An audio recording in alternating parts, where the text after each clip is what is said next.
Hola y bienvenidos a otro video de Greener Side Language Academy. Hi and welcome to another video from Greener Side Language Academy. Today we're going to be starting off a very important series, very pertinent to the time, because it's going to be focusing on the CSEC Spanish exam, in particular paper 3, that's the oral exam.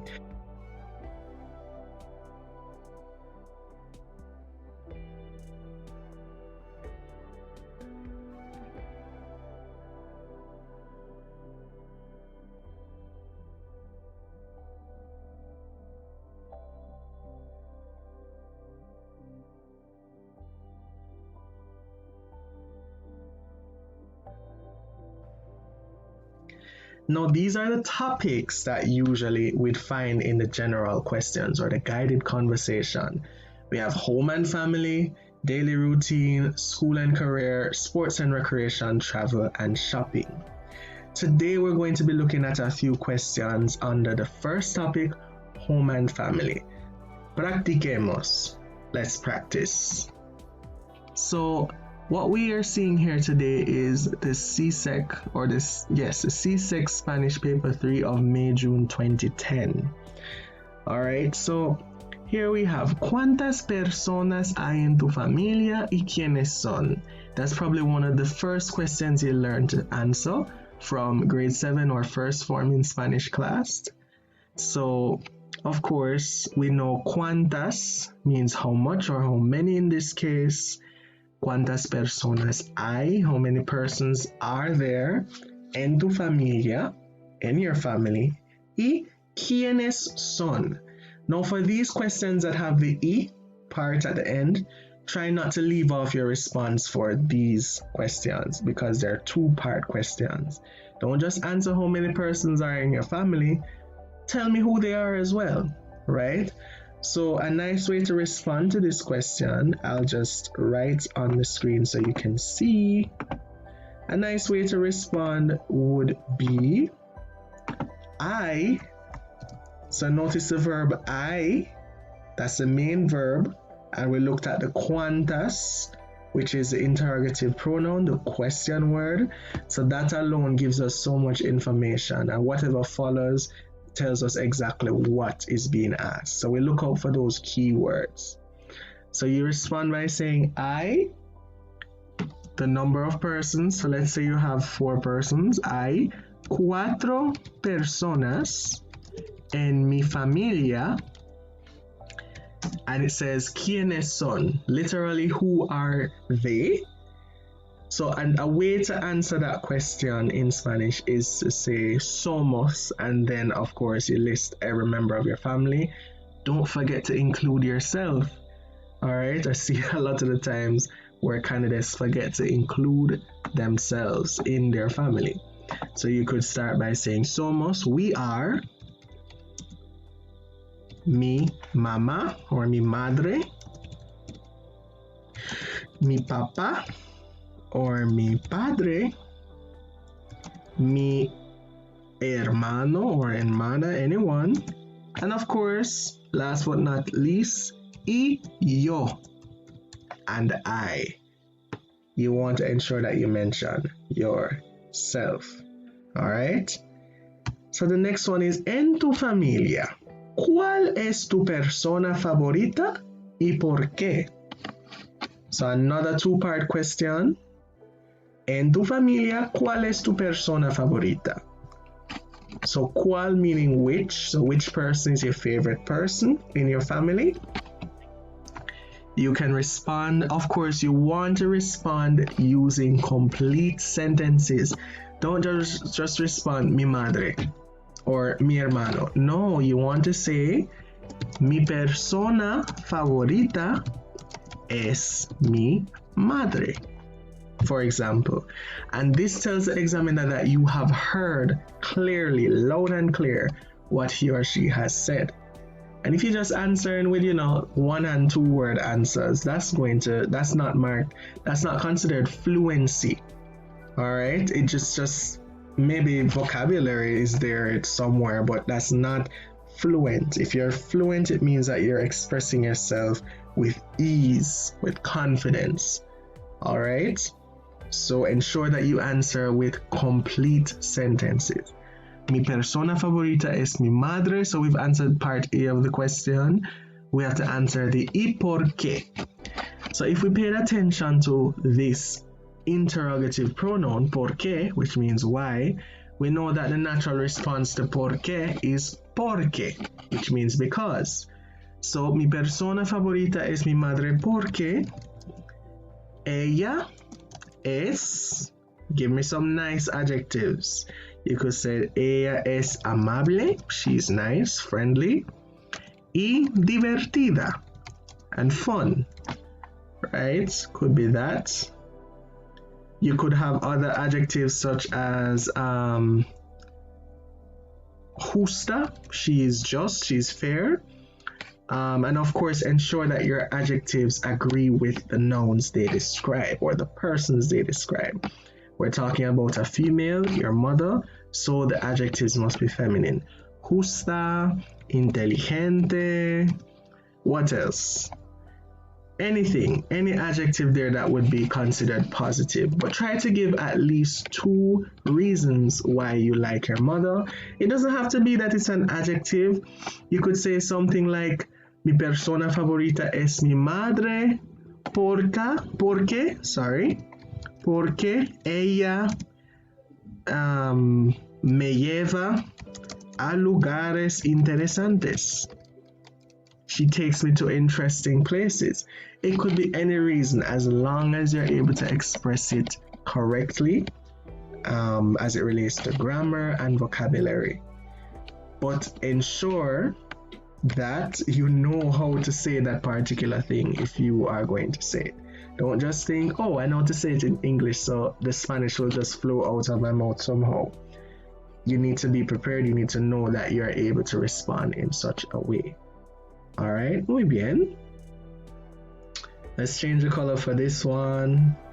And then look at number 3 now. ¿Qué tienes en común con esta persona? So usually number 3 would follow up number 2.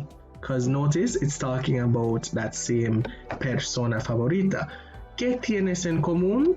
What do you have in common con esta persona? What do you have in common with this person? Now you could say something like, mi madre, so changing the color again, mi madre y yo. Of course, when you have somebody else y yo, we use a nosotros form of the verb. So you could say something like, mi madre y yo somos personas muy habladoras. I don't know, my mother and I are, well, of course, if you're a female, since I'm a male, let me say it as if I'm a male. So, muy habladores, because both genders, it's gonna be masculine plural. So, somos muy habladores. All right, we're very talkative. You could say we like to, whatever. So, nos gusta plus the infinitive of a verb, or it could be nos gusta plus a noun or a noun phrase. So nos gusta, I don't know, we could say nos gusta también hablar o no, cocinar platos extranjeros. Now these are just made up stuff. So we also like to cook foreign dishes. You know, these are just things that you can say, can be anything. You don't necessarily have to respond this way, but you know, this is a possibility, right? So ensure that you are saying the things that you have in common. Notice I didn't respond by saying tenemos en común que or something like that. You don't have to respond with the same way the question was phrased. You just have to respond to the question appropriately and in a complete sentence, okay? And try to give, you know, more than one thing, especially if your sentence isn't too long. Just ensure that your sentence is rich in information, all right? It doesn't have to be long, but it should be rich in information. Now for number 4, ¿qué ¿Qué oficio doméstico no le gusta hacer a esta persona? So we're back to the same person, talking about the same person who's our favorite. So we see how these questions can go together, right? The questions that the examiner asks you tend to be related, or even if they're not directly related or follow-up questions, they tend to be under the same, subtopic of the topic given. So we're talking about favorite persons in the family and what they like, what you have in common with them. And now we're looking at oficios domésticos. Now, I feel like these expressions, because we don't necessarily learn them in school, we only come across them on the exam paper. They tend to trip up a lot of students. What you know oficio doméstico to mean is like quehaceres, which is chores, or tareas domésticas. You know it to mean chores, right? You know those expressions. I'm sure a lot of you would not have come across oficios domésticos or oficio doméstico in the singular form. If you know what oficio mean, oficio is like a synonym for profesión, right? Or what's the other word? So we have profession. In English, you have occupation. Yeah, right. So it's like a synonym for profesión. So if you think about profession, you think about work, right? So domestic work, trabajo even, right? But anyway, this means domestic chore. So which domestic chore no le gusta hacer a esta persona? I feel like a lot of the time students don't hear the last part of this question. Notice it didn't say no te gusta hacer, so it's not directed at you. It's not which chore don't you like to do, it's which chore doesn't this person like to do. No le gusta hacer a esta persona. Alright? So keep in mind that we're talking about that same person. So we could say a mi mamá. We know that gustar is a strangish verb. It's kind of backwards, right? So a mi mamá no le gusta. So my mother does not like. You could say something that doesn't contradict with just what you just said. A mi mamá no le gusta limpiar el baño. She doesn't like cleaning the bathroom or something like that, right? Or you could find another way to say it. Mi mamá odia. Odiar means to hate. So odia would be the conjugation for mi mamá. Mi mamá odia sacar la basura. She hates taking out the garbage. So think of several ways you can express similar ideas. It doesn't always have to be that you use the verb gustar. You don't feel comfortable using gustar, I mean, you probably should try to, because there are a lot of verbs like this. But if it's something where you're saying the person doesn't like, you can swap out no gustar for odiar. Okay? Then now, the next 4 sets of questions. Menciona una regla familiar que no te guste obedecer. Notice this is not necessarily a question, this is like mention something. It's almost like a command, right? But of course, don't let that throw you off. Just listen to the keywords that you hear and try your best to respond. Una regla familiar. I'm sure you know familiar, it's like a cognate. Is that the expression, the word? It's something, it's like it's one of those words in Spanish that looks like what it means in English. So familiar, yes, but more like familiar as related to the family. So it's like a family rule, una regla, a rule. So mention a family rule that you don't like, no te guste, obedecer, to obey. This is one that I know would give a lot of problems because there's a lot of newish vocabulary in here, or vocabulary that not everybody would have gotten to see or go through before the exam. But that's why we're practicing, because we need to get used to these questions so that we can mash up the exam when the exam comes. So we have menciona una regla familiar. So you can think of something like, return home by a certain time, having to do with curfew. It can be wash a plate as you use it. Maybe it has to do with, I don't know, clean your room every day. It can be the simplest chore, but just think about a chore, right? So you could say, una regla familiar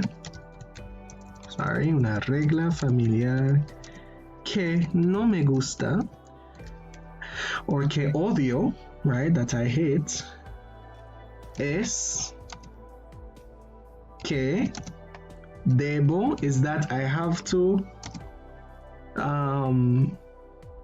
hacer mi cama todos los días. That's an example. I have to make my bed every day, right? That's maybe something you don't like to do. You can say que no me gusta es que debo. What else? Y lavar mi plato después de comer. I need to wash my plate after eating. And it could be anything, right? Anything at all. Then we have number 6. ¿Con qué frecuencia? This one throws off a lot of students. This is a first form question, guys. ¿Con qué frecuencia? If you don't understand what a question means initially, listen to those words and how they sound. Sometimes that helps. Frecuencia, frequency. How often? ¿Con qué frecuencia? How often? ¿Con qué frecuencia visitas a tus abuelos? How often do you visit your grandparents? Now, I've had several responses to this question. It could be that you just say something like, you use one of those adverbs of frequency, meaning an adverb that expresses how often you do something. So the yo form, yo visito a mis abuelos, or you can drop the yo, you don't necessarily have to have the yo. Visito a mis abuelos, it could be todos los días, every day. It could be muy frecuentemente, or muy a menudo, which means very often. It could be dos veces a la semana, 2 times a week. It could be raramente, very rarely, seldom, right? And there are other possibilities as well. Okay. Or you could say something like what I've heard, yo vivo con mis abuelos, which would basically negate the question. I live with my grandparents, so I don't really need to visit them, So yeah. Alrighty, so in order to make space for everything else, I'm gonna have to start erasing the writing. Okay, so let's just erase what's here so far. You can always track back in the video to get the right, to get the responses.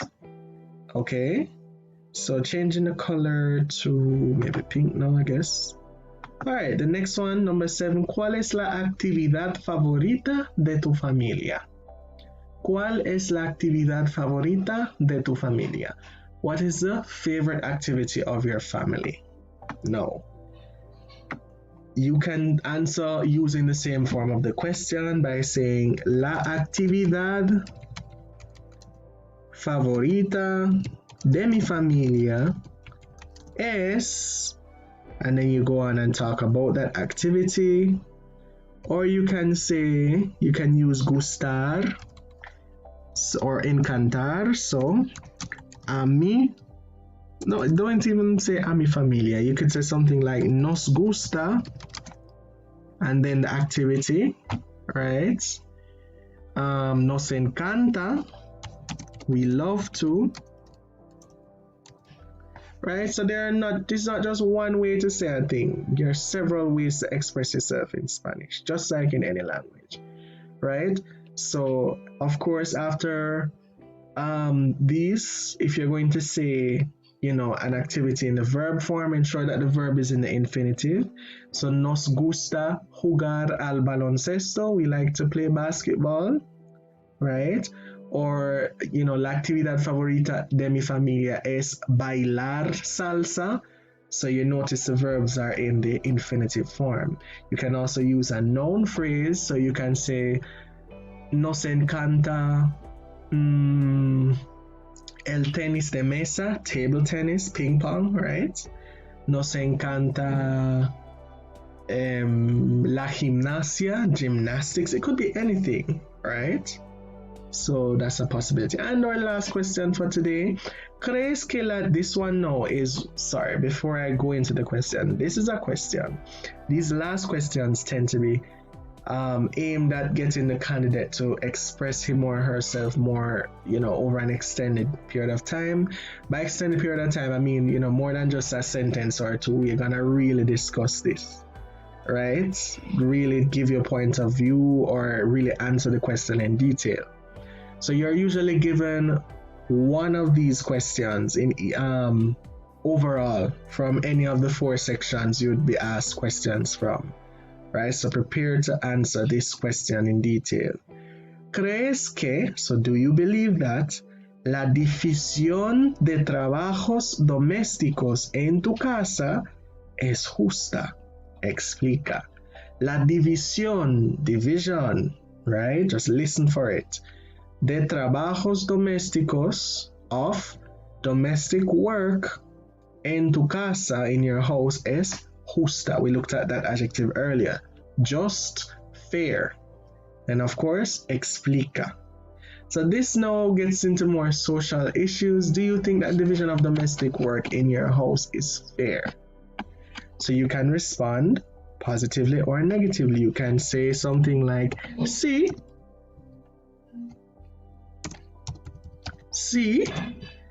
creo que todos los miembros de mi familia trabajan igualmente en la casa. Or something like that. You could say it differently as well. You could say, creo que todos los miembros de mi familia tienen que hacer quehaceres en la casa. Could be as simple as that. Everybody in my family, or all the members in my family, have to do chores at home, right? Or it could be something negative, like no, I don't think that is equal at all. And then you'd give, of course, the reason for that. So here's a negative response. So you have to first answer the question. So sí or no? No. No creo. And of course, with no creo que, you use a subjunctive. No, we're all afraid of it, but if you're gonna say no creo que, you can use a subjunctive. There, you have to use a subjunctive. No creo que sea justa. I don't think it is fair. Why? Porque mi madre hace todo. Sin embargo, however, mi padre, mis hermanos y yo no hacemos nada. So in English, the translation would be, no, I don't think that is fair because my mother does everything. However, my father, my brothers and I don't do anything. That should be hacemos. Right? So this is just one of the ways that you can express yourself. But ensure that you listen carefully, listen for the keywords, and try your best to hear everything that's being asked in these questions. So as I always say to you students, mantengan la calma y aprueben el examen. Keep calm and pass that exam. It will be fine. So Thank you so much for watching today's video, everyone. Don't forget to leave a like, to share the video with your friends, and to subscribe to Greener Side Language Academy. Hasta la próxima. Adiós.